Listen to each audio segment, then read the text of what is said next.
This week, the South Downs National Park is celebrating their Dark Skies Festival. The Weald Downland Living Museum is within the South Downs National Park, and it is a Dark Skies reserve. It's not the darkest reserve that there is in the country, however it is the reserve that is closest to 17 million people. So it's a pretty important reserve. Dark skies are important for our wildlife, they're important for stargazing and for our well-being as well. So let's celebrate dark skies with a story about the moon.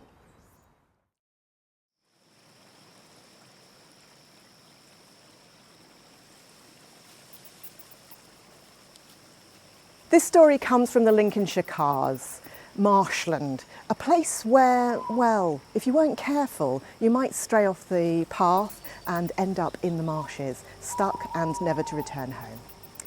As a result, there is a lot of folklore associated with the marshes about boggarts and boggles and ghouls that reside in these places and can cause you a bit of mischief if you're wandering through them at night.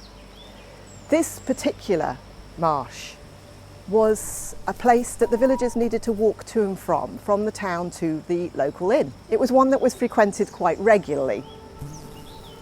Now, they would rely on the moon, the bright moon, to look down upon the marsh and to illuminate the path across it so that they would not stray from the path and would not end up getting consumed in the mud. They would walk along this path on their way to the pub. Now, when they got to the pub, they'd often talk about the fact that they'd managed to get past the boggarts and the will-o'-the-wisps and the witches and the ghouls that clearly lived in the marshes and wanted to do them harm. And the moon got to hearing about these stories and she thought, well, there can't possibly be that much evil down in that marsh. And so she decided she was going to have a look for herself.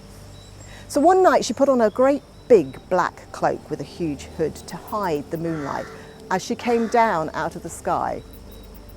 She came down out of the sky and she looked around the marshes and she could hear the boggarts and the boggles and the ghouls and the will-o'-the-wisps whispering to each other, and she could hear their plans to take people from the path and consume them in the mud, never for them to return to their families. And she couldn't believe it.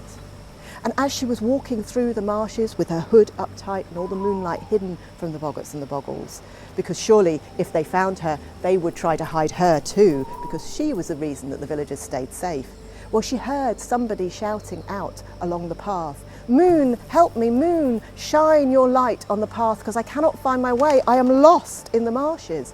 And she thought, well, she cannot leave this human in the marshes. So she threw back her hood so that there was light on the path. But of course, as soon as she threw back her hood, the light did shine into the marshes, and the boggarts and the boggles and the ghouls and the will-o'-the-wisps knew that she was down there. And as she went to try and run from them and back up into the sky, she discovered that her cloak was caught on the brambles. The human was safe. The human had walked through the marshes and out to where he was going. However, she was now stuck. They knew where she was. It didn't matter whether she pulled her hood up or not. She was stuck.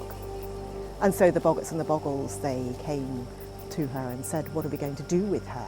And they started to dance around her and they started to talk. And they said, shall we cut her up like little bits of fish and hide her in the marshes? And they went, oh no, let us bury her under an enormous stone so she cannot come out again. And that's a good idea, said the will-o'-the-wisps. And so they took the moon and they hid her down in the marshes and they put an enormous big flagstone over the top of her.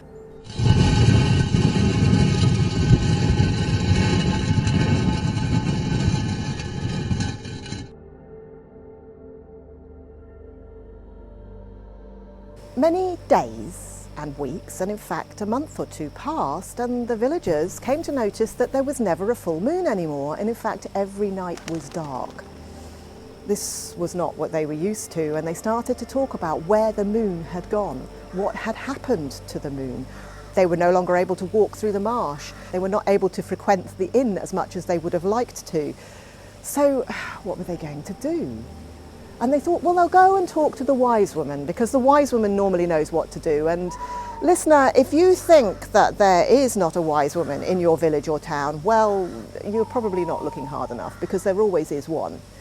So They went to the wise woman and they said, "We think the moon has gone missing. What are we going to do?" And she took out her screeing bowl and she looked into the dark waters and she said, "I cannot see the moon. I do not know where it is. I cannot help you." And so the villagers did not know what to do. If the wise woman couldn't help them, what were they going to do? One night, they were bemoaning this fact, a couple of them, in the local inn, when there was a stranger in the inn. Or not an entire stranger, but one that it wasn't regularly there, shall we say. And he overheard their conversation and he said, "I saw the moon this couple of months past. I saw the moon and she saved me when I was walking through the marsh and I could not find my way." And they thought, right, well, she must be in the marshes somewhere. And the man said, "I heard these voices, this ghouls and boggarts and will-o'-the-wisps, and I hope not, but they may have taken her." And so the villagers, they went back to the wise woman and they said, "This is what we think has happened. We think the boggarts and the boggles and the ghouls and the will-o'-the-wisps, we think that they've taken the moon." "Very well," said the wise woman. "Well, there is only one thing to do. You need to join together as a community. You need to hold hands. And as you walk across the marshes, each one of you needs to put a stone beneath your tongue to stop yourselves talking. You must not talk throughout the entirety of this task. Eventually you will find the moon and she will be buried with a gravestone and a tiny little flickering candle above her and an arch across the top." Well, they did not quite know where this place was in the marshes, but they were going to try and save the moon. And so that is what they did. They all joined together with their hands, they put a stone underneath their tongues, and they walked in silence across the marsh. And they could hear the boggarts and the boggles and the ghouls and the will-o'-the-wisp, but they knew as long as they did not speak, they would stay safe and the wise woman's advice would be true. They carried on until eventually they saw this great big flagstone and above it a little will-o'-the-wisp shining like a candle, and over the top of it that bramble in an arch that had caught the moon. And they knew that that was the place.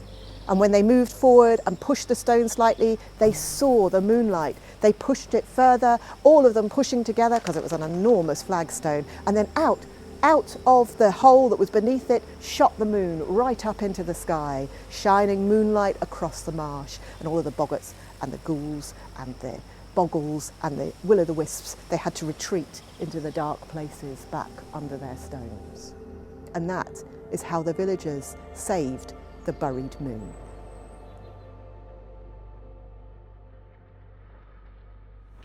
My name's Dawn and I am a professional storyteller. I regularly work here at Weald Downland Museum, and if you'd like to hear more from me and from the museum, make sure you subscribe to the YouTube channels and our socials. We'll see you again soon.